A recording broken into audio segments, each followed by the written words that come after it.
Пазарниот инспекторат ќе ги контролира и залихите на граф, леќа и други производи, чии цени од пред 2 дена се замрзнати. Ова како одлука доаѓа откако купувачи реагираа на недостиг на голем број производи во маркетите.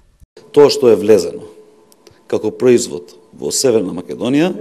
секако дека ќе излезе во продажба и таква пракса имаме и со лебот и со други производи, а дополнително на тоа има голема разлика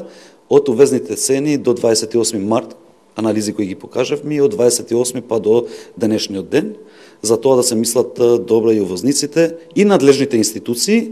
кои дозволуваат вакви големи разлики, заради тоа што после состанокот јас јавно до надлежните институции ќе ги доставам овие информации. Според министерот Бектеши, одлуката за замрзнување на цените на овошјето и зеленчукот има одредени слабости, поради што е свикана и нова координативна средба.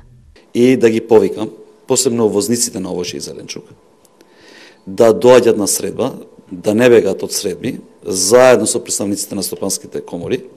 заради тоа што во нашата држава, значи, ќе се почитуваат до крај законите.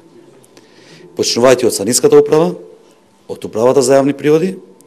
од фактурите кои ги имале дадено во другите царини на соседите